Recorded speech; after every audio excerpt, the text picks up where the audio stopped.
ശരവണഭവ. എല്ലാവർക്കും കാർത്തികേയം യൂട്യൂബ് ചാനലിലേക്ക് സ്വാഗതം. നാളെ മൂപ്പറ്റ് വെള്ളിയാണ്. നാളത്തെ ദിവസം കുംഭമാസം മുഴുവൻ നമുക്ക് ഐശ്വര്യമുണ്ടാവാൻ വേണ്ടി നമ്മൾ ചെയ്യുന്ന ചെറിയ ലക്ഷ്മി വഴിപാടിനെ കുറിച്ചാണ് പറയുന്നത്. ആദ്യം തന്നെ ഈ ഒരു കുംഭമാസം എന്ന് പറഞ്ഞു കഴിഞ്ഞാൽ കൂട്ടിവെക്കുക എന്നുള്ളതാണ് അതിൻ്റെ അർത്ഥം. ഇരട്ടിയാക്കുക എന്നൊക്കെ പറയും. ജ്യോതിഷ രീതിയിൽ പറഞ്ഞാൽ ലാഭസ്ഥാനം, അതായത് നമുക്കുള്ള എന്തൊരു വസ്തുവിനെയും ഇരട്ടിയാക്കാൻ പറ്റുന്നൊരു മാസം. ആഭരണങ്ങൾ, സമ്പത്ത്, ഭൂമി, വീട്, വാഹനം, കുട്ടികൾ, അങ്ങനെയുള്ളതെന്തിനേയും നമുക്ക് ഇരട്ടിയാക്കി തരുന്ന മാസമാണ് ഈ ഒരു കുംഭമാസം എന്ന് പറയുന്നത്. അതായത് നമ്മുടെ 11ാം ഭാവത്തെ മുഴുവനായിട്ടും നമ്മൾ ഉണർത്തിയെടുത്ത് നമുക്ക് വേണ്ട വസ്തുക്കൾ ലക്ഷ്മി ദേവിയോട് പ്രാർത്ഥിച്ച് നേടിയെടുക്കാൻ പറ്റുന്നൊരു മാസം. ഇപ്പം നമുക്ക് കിട്ടിയ ഏറ്റവും വലിയൊരു വരദാനം എന്ന് പറയുന്നത് കുംഭം 1 വെള്ളിയാഴ്ച വന്നിരിക്കുന്നു എന്നുള്ളതും വിഷ്ണുപതി പുണ്യകാലത്തോടും കുംഭസംക്രാന്തിയോടും ഏകാദശി തിഥിയോടും കൂടിയിട്ടാണ് ഈ പ്രാവശ്യം കുംഭം 1 വെള്ളിയാഴ്ച വന്നിരിക്കുന്നത്. അതുമാത്രവുമല്ല, ഏകാദശി തിഥിയും മൂലം നക്ഷത്രവും കൂടിച്ചേർന്നും വന്നിരിക്കുന്നു. അപ്പം പൊന്നും പൊരുളും ഇതുപോലെയുള്ള വസ്തുക്കൾ ഒക്കെ നമുക്ക് കൂട്ടുക എന്ന് പറഞ്ഞു കഴിഞ്ഞാൽ അവിടെ മൺതത്വരാശിയാണ് കൂടുന്നത്. മഹാലക്ഷ്മി എന്ന് പറയുന്നത് മൺതത്വരാശിയാണെന്നുള്ളത് നമുക്കറിയാം. കാരണം നമ്മുടെ കയ്യിലുള്ള പൊന്നും പൊരുളും ഒക്കെ നമുക്ക് മണ്ണിൽ നിന്നാണ് കിട്ടുന്നത്. അത് നമുക്ക് ലഭിക്കാൻ കാരണം മഹാലക്ഷ്മി ദേവിയാണ്. അപ്പം നമ്മൾ എന്താണ് ചെയ്യുന്നത്? നിലതത്വത്തെയാണ് നമ്മളിവിടെ കൂട്ടേണ്ടത്. അതുകൊണ്ട് തന്നെ നാളത്തെ ദിവസം നമ്മൾ ചെയ്യുന്ന ലക്ഷ്മി പൂജ എന്ന് പറയുന്നത് തുളസി പൂജയായിട്ടാണ് ചെയ്യുന്നത്. തുളസി പൂജ എന്ന് പറയുമ്പം നിങ്ങളുടെ വീട്ടിൽ തുളസി ഉണ്ടെങ്കിൽ തുളസിക്ക് ചെയ്യാം. അങ്ങനെ അല്ലെങ്കിൽ നമ്മുടെ വീട്ടിലുള്ള ലക്ഷ്മി ദേവിയുടെ ഫോട്ടോയോ വിഗ്രഹമോ എന്താണോ ഉള്ളത് അത് മതിയായിരിക്കും. പ്രത്യേകിച്ച് നമ്മൾ ഈ ഒരു പൂജ ഇങ്ങനെ ചെയ്യുന്നത് വഴി ബുധ ശുക്രൻ യോഗമാണ് അവിടെ ഉണ്ടാകുന്നത്. അതായത് വെള്ള എന്ന് പറയുന്നത് ശുക്രനെ കുറിക്കുന്നു, മഹാലക്ഷ്മി കടാക്ഷത്തിനും. അതേപോലെ തുളസി എന്ന് പറയുന്നത് പച്ച കളറാണ്, നമ്മുടെ വെങ്കടേശ്വര ഭഗവാനെ കുറിക്കുന്നു. അപ്പം ഏകാദശിയും വെള്ളിയാഴ്ചയും കൂടിയിട്ട് ഒന്നിച്ചിവിടെ വന്നിരിക്കുമ്പം അത് കുറച്ചും കൂടെ ഹൈലി നമുക്ക് ആക്ടിവേറ്റ് ആക്കി എടുക്കാനായിട്ട് സഹായിക്കും. അതുകൊണ്ട് തന്നെ നമ്മൾ അറിവ് കൊണ്ട് ധനയോഗം കൂട്ടുക എന്നുള്ളതാണ് ഇവിടെ അർത്ഥം. കാരണം പച്ച കളർ ബുധനെ കുറിക്കുന്നു. ബുധൻ എന്ന് പറയുന്നത് അറിവാണ്, ലക്ഷ്മി എന്ന് പറയുന്നത് സമ്പത്ത്. അതുകൊണ്ട് തന്നെ നാളത്തെ ദിവസം നമ്മൾ ഈ ഒരു പൂജ ചെയ്യാൻ ഏറ്റവും ഉത്തമമായ സമയം എന്ന് പറയുന്നത് നാളെ രാവിലെ വരുന്ന ശുക്രഹോര സമയം, അതായത് 6 to 7 എന്നൊരു കണക്ക് സമയമാണെങ്കിൽ പോലും നമ്മുടെ അവിടുത്തെ സൂര്യോദയം എപ്പോഴാണോ ആ സമയം മുതലാണ് അതാത് ദിവസത്തെ ഹോര തുടങ്ങുന്നത്. നിങ്ങൾക്ക് ഗൂഗിളിൽ നോക്കിയാൽ നിങ്ങളുടെ ആ ഒരു സ്ഥലത്തെ സൂര്യോദയ സമയം അറിയാൻ പറ്റും. അപ്പോൾ ആ ഒരു സമയത്ത് രാവിലെ വേണം നമ്മൾ ഈ ഒരു ലക്ഷ്മി പൂജ ചെയ്യാൻ വേണ്ടി. ഇനി രാവിലെ ചെയ്യാൻ സാധിക്കില്ലാത്തവർക്ക് ഉച്ചയ്ക്കോ വൈകിട്ടോ ചെയ്യാം. ഏറ്റവും നല്ലത് രാവിലെ ചെയ്യുന്നതാണ്. രാവിലെ നമ്മൾ കുളിച്ച് ശുദ്ധമായി, നാളെ ഒരുപാട് കാര്യങ്ങൾ നമുക്ക് ചെയ്യാനുണ്ട്. സൂര്യഭഗവാന് അർഘ്യം കൊടുക്കുന്നതൊക്കെ അതൊക്കെ കൊടുത്ത് നമ്മൾ ലക്ഷ്മി ദേവിയുടെ ഫോട്ടോ വിഗ്രഹം അത് നമ്മൾ പൂജാമുറിയിൽ ഒരിടത്ത് വെക്കുക. സാധാരണ നിങ്ങൾ ലക്ഷ്മി പൂജ ചെയ്യുന്നത് പോലെ. അങ്ങനെ അല്ല എന്നുണ്ടെങ്കിൽ നമ്മുടെ വീട്ടിലെ തുളസി ചെടിയുടെ അടുത്തായിട്ട് നമുക്കിത് ചെയ്യാം.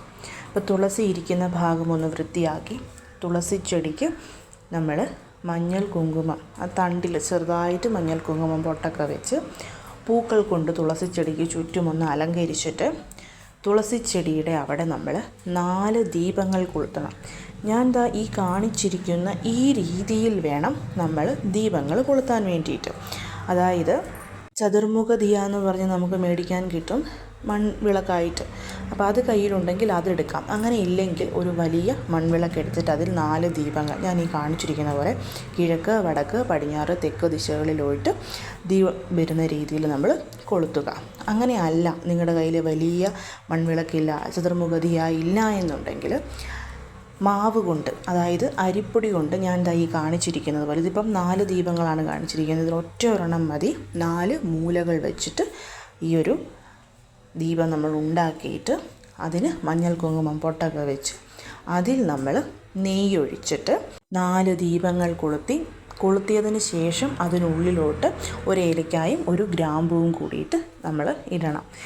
ഇനി നമ്മുടെ കയ്യിൽ ഈ ഒരു ചതുർമുഖ ദീപമില്ല, വലിയ മൺവിളക്കില്ല, അതേപോലെ തന്നെ അരിപ്പൊടി കൊണ്ട് ഇങ്ങനെ ദീപം ഉണ്ടാക്കാൻ അറിയില്ലെങ്കിൽ നിങ്ങൾ 4 മൺവിളക്ക് എടുത്തിട്ട് അതിൽ നെയ്യ് ഒഴിച്ച് ഇതുപോലെ ദീപം കൊളുത്തിയാൽ മതിയാകും.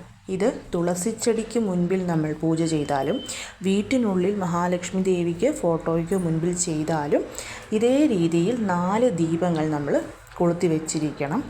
അങ്ങനെ കൊളുത്തി വെച്ചിട്ട് വേണം നമ്മൾ ഈ ഒരു പൂജ ചെയ്യാൻ. അതിനോടൊപ്പം തന്നെ ലക്ഷ്മി ദേവിക്ക് മുൻപിലായിട്ട് നമ്മൾ ഉപ്പ് ദീപവും നാളത്തെ ദിവസം കൊളുത്തണം. ഉപ്പ് ദീപം കൊളുത്തുന്നത് എങ്ങനെയാണെന്നുള്ളത് എല്ലാവർക്കും അറിയാമല്ലോ, ഞാൻ ഓൾറെഡി ചെയ്ത് കാണിച്ചിട്ടുള്ളതാണ്. അപ്പം ഉപ്പ് ദീപവും കൊളുത്തണം. ഇപ്പം നിങ്ങൾ തുളസിച്ചെടിക്കാണ് നാളെ ഈ ഒരു പൂജ ചെയ്യാൻ ഉദ്ദേശിക്കുന്നതെങ്കിൽ നിങ്ങളുടെ വീട്ടിലുള്ള ലക്ഷ്മി ദേവിയുടെ ഫോട്ടോയ്ക്കോ വിഗ്രഹത്തിനോ മുമ്പിൽ ഉപ്പ് ദീപം കൊളുത്തി വെച്ചിട്ട് വെളിയിൽ പോയി തുളസിച്ചെടിക്ക് ഈ ഒരു പൂജ ചെയ്താൽ മതിയാകും. അപ്പോൾ നമ്മൾ ഇത്രയും കാര്യങ്ങളൊക്കെ ചെയ്തു. 4 ദീപങ്ങൾ കൊളുത്തിയതിന് ശേഷം നാളെ നമ്മൾ ലക്ഷ്മി ദേവിക്ക് തുളസി ഇലകൾ കൊണ്ടാണ് അർച്ചന ചെയ്യുന്നത്. ഇവിടെ പ്രത്യേകിച്ച് പൂക്കളൊന്നും എടുക്കേണ്ട. ഇപ്പം താമരപ്പൂവ്, വെളുത്ത കളറിലെ പുഷ്പങ്ങളൊക്കെ അലങ്കരിക്കാൻ എടുക്കാം. അർച്ചന ചെയ്യാൻ ഏറ്റവും നല്ലത് തുളസി ഇലയാണ്. തുളസി ഇലകൾ കൊണ്ട് ഒന്നെങ്കിൽ മഹാലക്ഷ്മിയുടെ അഷ്ടോത്തരം ചൊല്ലി നമുക്ക് അർച്ചന ചെയ്യാം. അങ്ങനെ അല്ല എന്നുണ്ടെങ്കിൽ നമുക്ക് ഓം ശ്രീം മഹാലക്ഷ്മിയെ നമഃ എന്നുള്ള മന്ത്രം ചൊല്ലി അർച്ചന ചെയ്യാവുന്നതാണ്. ഇതിൽ നിങ്ങൾക്ക് ഏത് വേണമെങ്കിലും സെലക്ട് ചെയ്യാം. അപ്പം 108 അഷ്ടോത്തരം ഒന്നെങ്കിൽ അല്ലെങ്കിൽ 108 പ്രാവശ്യം ഈ ഒരു ലക്ഷ്മി ദേവിയുടെ മന്ത്രം ചൊല്ലി തുളസി ഇലകൾ കൊണ്ട് അർച്ചന ചെയ്യാം. ഇനി തുളസി ഇലകൾ കുറവാണെന്നുണ്ടെങ്കിൽ നിങ്ങൾ പറ്റുന്ന അത്ര മന്ത്രങ്ങൾ തുളസി ഇലകൾ കൊണ്ട് അർച്ചന ചെയ്യുക. ഇനി തുളസി ഇലകൾ കിട്ടാനില്ല, ഞങ്ങളുടെ കയ്യിൽ പുഷ്പങ്ങളെ ഉള്ളൂ എന്ന് പറയുന്നവർ, അതായത് ഒരു നിവൃത്തിയും ഇല്ലാത്തവർക്ക് നിങ്ങളുടെ കയ്യിൽ വെളുത്ത കളറിലെയോ മഞ്ഞ കളറിലെയോ പുഷ്പങ്ങളുണ്ടെങ്കിൽ അതുകൊണ്ട് അർച്ചന ചെയ്യാവുന്നതാണ്.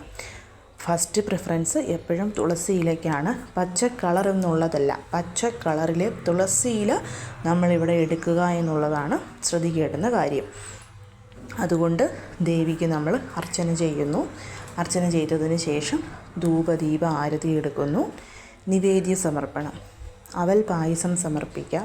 വെറ്റില, പാക്ക്, പഴം, അതേപോലെ തന്നെ ലഡു, ഏത് ലഡു വേണമെങ്കിലും ലക്ഷ്മി ദേവിക്ക് മുൻപിൽ സമർപ്പിക്കാം. അതിപ്പോൾ പുറത്ത് ചെയ്യുന്ന തുളസി ചെടിക്കാണെങ്കിലും.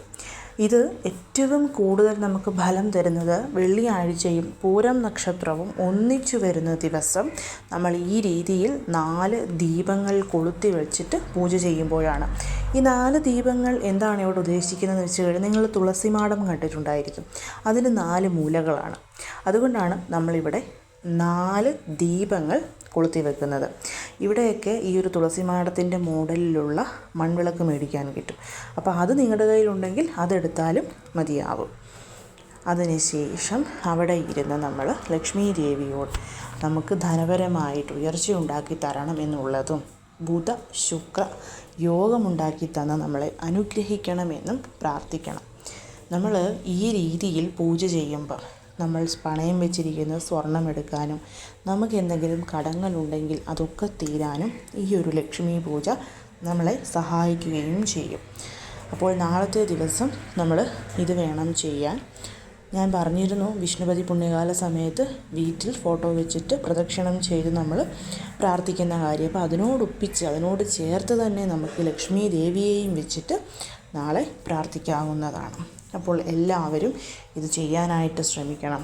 തീർച്ചയായിട്ടും നിങ്ങൾക്ക് ഐശ്വര്യമുണ്ടാകും. ഇനി കടം ഒരുപാട് കൂടുതലാണ്, അത് പെട്ടെന്നൊന്ന് മാറി കിട്ടണമെന്ന് ആഗ്രഹിക്കുന്നവർ നാളത്തെ ദിവസം 1 ഗ്രാമിൻ്റെ ഒരു ചെറിയ വെള്ളി കോയിൻ മേടിച്ച് വീടിനടുത്തുള്ള ദേവീക്ഷേത്രത്തിലെ ഭണ്ഡാരപ്പെട്ടിയിൽ കൊണ്ടിട്ട് അമ്മയോട് കടം എത്രയും പെട്ടെന്ന് തീർത്തു തരണം, പണയം ഇരിക്കുന്ന സ്വർണം എത്രയും പെട്ടെന്ന് എടുക്കാൻ സഹായിക്കണമെന്ന് പ്രാർത്ഥിച്ചാൽ അത് വളരെ പെട്ടെന്ന് നടന്നു കിട്ടും. അതുപോലെ നാളത്തെ ദിവസം വ്യത്യസ്ത കളറിലെ റോസാപ്പൂക്കളോ ഇല്ലെങ്കിൽ ഏതെങ്കിലും ഒരു കളറിലെ റോസാപ്പൂക്കളോ ഒരു 5 എണ്ണം മേടിച്ച് ഒന്നിച്ച് കെട്ടി ഒരു ബൊക്കെ പോലെയാക്കി നമ്മൾ നമ്മുടെ വീടിനടുത്തുള്ള ദേവീക്ഷേത്രത്തിൽ, പ്രത്യേകിച്ച് ലക്ഷ്മി ദേവിക്ക് കൊണ്ടുപോയി സമർപ്പിക്കുന്നത് അതും അമ്മയുടെ പൂർണ്ണ കടാക്ഷം ലഭിച്ച് നമുക്ക് അനുഗ്രഹം കിട്ടാൻ സഹായിക്കുന്ന കാര്യമാണ്. അപ്പം എല്ലാവരും ഈ കാര്യങ്ങളൊക്കെ നാളത്തെ ദിവസം ചെയ്യാൻ ശ്രമിക്കണം. എല്ലാവരെയും മുരുകൻ അനുഗ്രഹിക്കട്ടെ. ഓം ശരവണ ഭവ.